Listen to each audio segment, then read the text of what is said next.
Good morning students. आज हिंदी में पढ़ेंगे मोस्ट इम्पॉर्टेंट चैप्टर हंसी जीवन की औषधि, पाठ 12 हंसी जीवन की औषधि। औषधि मीन सभी को पता है बच्चों, दवाई होता है ना। तो क्या है हंसी जीवन की औषधि, क्या है दवाई, क्या है हंसी है। यदि आप अपने जीवन में बहुत ही स्वस्थ रहना चाहते हैं तो उसके लिए औषधि क्या है, हंसी को बताया गया है। तो चलिए बच्चों चैप्टर के माध्यम से समझते हैं किस प्रकार से हंसी जो है जीवन की औषधि है। पाठ के बारे में जान लेते हैं। स्वस्थ रहने के लिए हम ना जाने कितनी तरह की औषधियों का सेवन करते हैं। सब किसके लिए है, केवल स्वस्थ रहने के लिए, और इन पर पानी की तरह पैसा भी बहाते हैं। लेकिन हंसी एक ऐसी औषधि है जो हमारे तन और मन दोनों को तरोताजा रखती है, एक्टिव रखती है। क्या हंसी तन और मन दोनों को, शरीर से भी और मन से भी, यदि दोनों से तरोताजा रहना है तो आपको हंसना बहुत जरूरी है। हंसी एक औषधि है उसके लिए। प्रस्तुत पाठ में जीवन में हंसी के महत्व पर प्रकाश डाला गया है। तो चलिए देखते हैं किस प्रकार से जो है प्रकाश डाला गया है हंसी के महत्व पर। तो आप लोग कॉन्सेंट्रेट होकर के सुनिए बच्चों, क्योंकि मैं चैप्टर के अंत में मीटिंग में ज़रूर आप लोगों को इससे रिलेटेड बीच का क्वेश्चन पूछूंगा चैप्टर से, तो आप लोग अच्छे से समझिएंगे, तभी उसका क्वेश्चन का आंसर आप लोग दे पाओगे, है ना। तो अच्छे से समझिएगा, ठीक है। Page number 93। हंसी भीतरी आनंद का बाहरी चिन्ह है। जीवन की सबसे प्यारी वस्तु एक बार हंस लेना और शरीर को स्वस्थ रखने की अच्छी से अच्छी दवा एक बार खिलखिला उठना है। तो यहाँ पर क्या कहा गया बच्चों, हंसी भीतरी आनंद का बाहरी चिन्ह है। कहने का तात्पर्य ये है, हम हंस करके ये इससे साबित हो जाता है कि हम अंदर से क्या है, बहुत ही प्रसन्न हैं, आनंद में हैं। और वही बाहरी चिन्ह क्या है, कैसे पता चलेगा कि हम अंदर से आनंद में हैं, बाहर से हम क्या करते हैं, हंसते हैं। हंसते हुए खिलखिलाते हुए चेहरा, वो तो स्वयं हंसते ही हैं, लेकिन एक हंसता खिलखिलाता हुआ चेहरा दूसरे को भी जो है अट्रैक्ट कर लेते हैं। कहने का तात्पर्य यह है कि दूसरे के मुख में भी प्रसन्नता का संकेत कर देते हैं, प्रसन्नता जो है जाहिर कर देते हैं, प्रसन्नता दे देते हैं। अर्थात एक हंसता हुआ चेहरा को देख करके कोई व्यक्ति जो है, जब वो हंसते हुए चेहरे को देखते हैं तो उसके मन में भी हंसी आ जाती है। कहने का तात्पर्य ये है कि हंसते हुए चेहरा दूसरे को भी हंसी दे सकते हैं। हंसी जो है उसमें प्रसन्नता का संचार कर सकते हैं वह चेहरा जो है। लेकिन कोई व्यक्ति दुखी व्यक्ति को देखकर क्या हो जाते हैं, दुखी हो जाते हैं, और कहते भी हैं बच्चों क्या, अरे क्या किसका फेस देख लिया, मैं किसका चेहरा देख लिया आज, बड़ा एकदम गंभीर ना, ऐसा देखने ऐसा लग रहा है आज का दिन ठीक नहीं जाएगा। और कभी कभी होता भी ऐसे ही। लेकिन कोई व्यक्ति हंसते हुए चेहरा को देख करके कभी ये नहीं बोलता कि मैं इसका फेस क्यों देखा, वो तो शुभ मानता है, बोले नहीं मैं हंसते हुए चेहरा देखा हूँ मतलब आज का दिन शुभ जाएगा। कहने का तात्पर्य यह है बच्चों कि हंसना एक औषधि ही नहीं बल्कि एक हमारे लिए जो है एक प्राणवायु की तरह है। कहने का तात्पर्य यह है, हंसता हुआ जीवन सबको पसंद है और सब जो है आनंद चाहता है। इसीलिए क्यों ना आप हंसते रहो।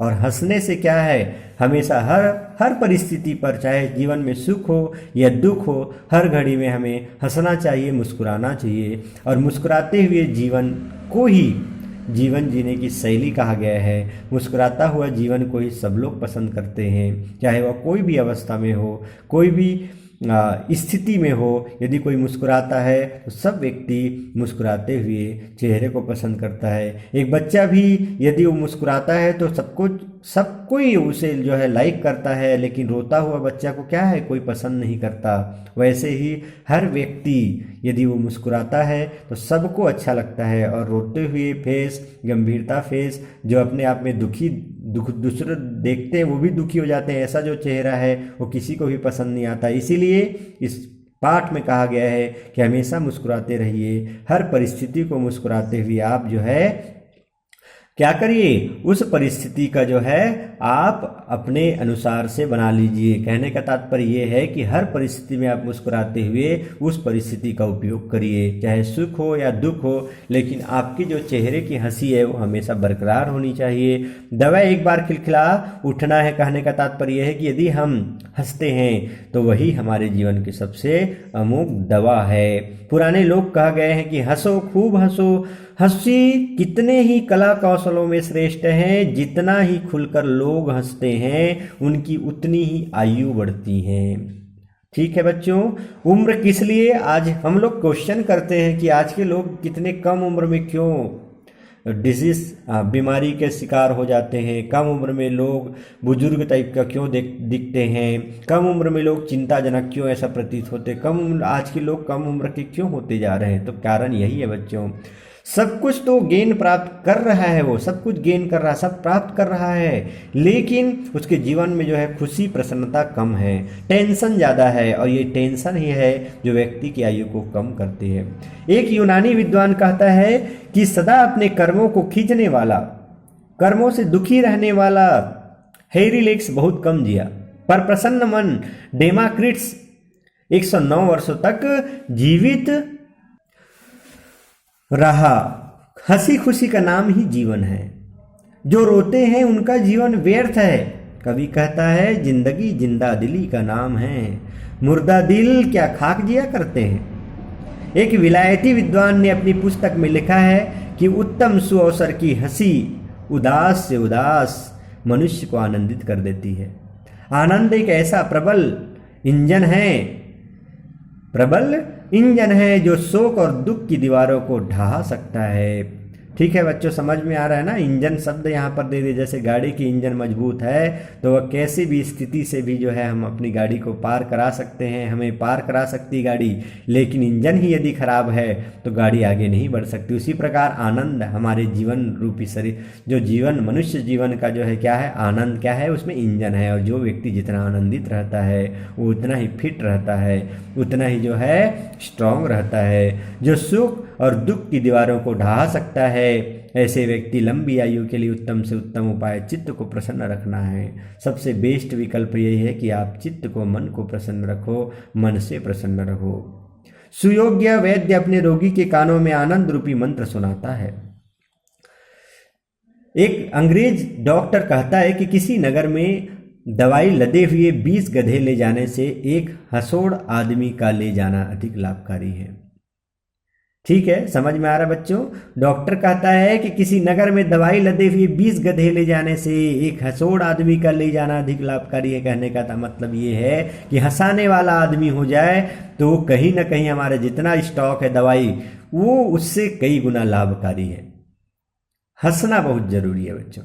एक दूसरे डॉक्टर ने एक पुस्तक में आयु बढ़ाने का उपाय लिखा है। वह लिखता है कि हंसी पाचन के लिए उत्तम चीज है, पाचन के लिए भी उत्तम चीज है, और इससे अच्छी औषधि और नहीं है, इससे अच्छी औषधि और हो ही नहीं सकती। कौन? हंसी। अच्छा ये बताओ बच्चों, तो पाचन के लिए सबसे उत्तम दवाई क्या है? हंसी।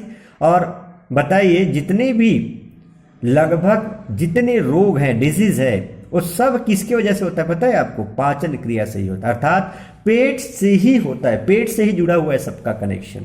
और यदि पाचन हो जाए तब फिर किसी रोग की आने की भी संभावना नहीं है। तो ये इसका दवाई क्या है? हंसी है। तो सोचिए लगभग जितने प्रकार से बीमारी है, अनगिनत बहुत प्रकार से, ठीक है, तो उन सभी बीमारियों का जड़ एक ही है। यदि आप हंसना चालू कर दें, हंसी का मतलब ये आप मन से प्रसन्न रहना सीख गए तो दुनिया में आप निरोगी हो, दुनिया में आप स्वस्थ रह सकते हो, और आपको और अन्य दवाई के पीछे भागने की जरूरत नहीं है। केवल रोगी ही नहीं, सबके लिए हंसी बहुत काम की वस्तु है। अच्छा ये बताओ, रोगी व्यक्ति हंसे तब तो फिर वो क्या है? वो तो अपने लिए ये इसलिए हंस रहा है कि रोग दूर हो जाए, लेकिन यदि आप स्वस्थ होकर के हंसो तो रोग कभी आएंगे ही नहीं। तो इसलिए ये काम तो जब चाहे तभी, अर्थात सभी स्थिति सभी परिस्थिति में ये काम जो है, हंसना जो है एक औषधि के समान है। हमें हंसते रहना चाहिए का तात्पर्य है हमें मन से प्रसन्न रहना चाहिए। हंसी शरीर के स्वास्थ्य का शुभ संवाद देने वाली, हंसी शरीर के स्वास्थ्य का शुभ संवाद देने वाली है। आप देखे होंगे हॉस्पिटल में जो मरीज रहते हैं वे हंसते नहीं हैं बच्चों। हॉस्पिटल में जो मरीज रहते हैं वे क्या हंसते हैं क्या? नहीं, लेकिन जो स्वस्थ शरीर वाला रहता है वो हंसता है। हंसी शरीर के स्वास्थ्य का शुभ संवाद देने वाली है। वह एक साथ ही शरीर और मन को प्रसन्न करती है, पाचन शक्ति बढ़ाती है, रक्त संचरण करती है, रक्त संचार ठीक से करती है और अधिक पसीना लाती है। हंसी एक शक्तिशाली दवा है। एक दार्शनिक का कहना है कि आनंद से बढ़कर बहुमूल्य वस्तु मनुष्य के पास और नहीं है। क्यों? क्योंकि आनंद ही तो है जो सब कुछ, जो सब लोग जिस रेस में सब आगे बढ़ रहे हैं वो केवल और केवल आनंद के लिए है। और आनंद से विहीन मनुष्य अपने जीवन में कुछ प्राप्त नहीं कर सकता। और आनंद होकर हम जिस काम को करते हैं उसमें सफलता मिलती है बच्चों। और जिस काम में आनंद नहीं है उस काम में आपको सफलता नहीं मिल सकती। कहने का तात्पर्य है कि हर व्यक्ति यहाँ जो है क्या लगा हुआ है? आनंद प्राप्त करने में ही लगा हुआ है। आनंद ही चाहिए। और आनंद क्यों चाहिए? इस प्रश्न का उत्तर बच्चों तुलसीदास जी ने लिखा है क्या? ईश्वर अंश जीव विनाशी, चेतन अमल सहज सुख राशि। तो कहते हैं हम सब उस परम पिता परमेश्वर की संतान हैं। और वो क्या है? परमेश्वर क्या है? आनंद है। आनंद का एक राशि है और हम क्या है? उसी राशि में से कुछ कण प्राप्त करना चाहते हैं। और हम उन्हीं का संतान है। तो जो आनंद के जो सागर हैं उसमें से हम अलग हुए हैं। कहने का तात्पर्य है कि हम जीव हैं और भगवान की संतानें हैं। तो उस आनंद रूपी परमेश्वर की तो प्राप्ति करना चाहते हैं। इसीलिए हर व्यक्ति इस दुनिया में आनंद प्राप्त, वो अलग मैटर है कि कोई व्यक्ति किसी में आनंद ढूंढता है तो कोई व्यक्ति किसी में आनंद ढूंढता है, लेकिन उनका लक्ष्य तो आनंद ही होता है। हालांकि वो कुछ क्षण के लिए आनंद होता है, फिर उसमें से ठोकर खाता है, फिर आगे बढ़ता है, लेकिन हर व्यक्ति तो आखिर में सुखी ही होना चाहते हैं ना बच्चों। ठीक है, इसीलिए कहते हैं कि आनंद से बढ़कर बहुमूल्य वस्तु मनुष्य के पास और कुछ नहीं है। और जो जितने भी सब कुछ करते हैं, इतना उद्योग, इतना परिश्रम करते हैं, सब आनंद के लिए ही करते हैं। ठीक है बच्चों, तो इस प्रकार से फर्स्ट वीडियो में इतना ही लॉन्ग हो जाएगा वीडियो, है ना। नेक्स्ट वीडियो में इसका सेकेंड पार्ट मैं आप लोगों को और भेजूंगा। और इसमें से यदि किसी को कुछ डाउट हो तो मीटिंग में ज़रूर कंसल्ट करिएगा। ओके बच्चों।